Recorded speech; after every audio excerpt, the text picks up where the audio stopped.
అందువల్ల ఇక్కడ 80% మంది 90% మంది వీళ్ళకి మద్దతు ఇస్తారు.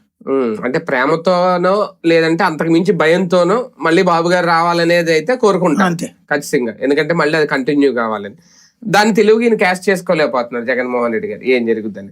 కానీ ఒకటి సార్, వైసీపీ విషయంలో ఇప్పుడు ప్రధానంగా ఉత్తరాంధ్రలో 2 ఇష్యూస్ ఈ వారంలో. మొన్న ఆ మధ్యన తమ్మినేని ఆయన మీద వచ్చిన భూ కబ్జా వ్యవహారం, లేదంటే వాళ్ళ ఫ్యామిలీ మీదకి వచ్చింది.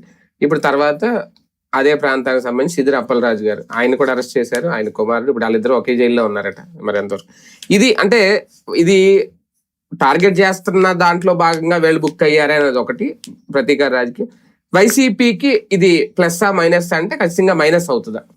అంటే వీళ్ళు రాజశేఖర్ రెడ్డి నుంచి, జగన్మోహన్ రెడ్డి నుంచి, నరేంద్ర మోడీ నుంచి, ఎన్టీ రామారావుతో సహా అందరినీ క్యారెక్టర్ అసాసినేషన్ చేయడంలో సిద్ధాస్తులు. వాళ్ళైతే వాళ్ళు దైవాంశ సంభూతులని, అవతల వాళ్ళైతే దుర్మార్గులు రాక్షసులని చూపించుతారు. అది నిజమని నమ్మితే రాజశేఖర్ 2 సార్లు అధికారంలోకి రాకూడదు, జగన్మోహన్ రెడ్డి ఒకసారి అంత భారీ మెజార్టీతో అధికారంలోకి రాకూడదు. తాత్కాలికంగా వీళ్ళది పనిచేస్తుంది అంతే. ఇప్పుడు అధికారులు ఉన్నారు కాబట్టి అంతే తప్పించి ప్రజలు నమ్ముతారని నేను అనుకోను. ఇప్పుడు అదే నిజమైతే అచ్చెన్నాయుడు వీళ్ళందరినీ అరెస్ట్ చేసినటువంటి సందర్భంలో మరి కరెక్ట్ అవ్వాలిగా. అప్పుడు సాక్షి రాసుకొచ్చింది కదా వాళ్ళు దుర్మార్గులని. మరి జనం నమ్మారా? అంతకుముందు జగన్మోహన్ రెడ్డితో పాటుగా వాళ్ళందరి మీద వీళ్ళు రాసుకొచ్చారు కదా, నమ్మారా?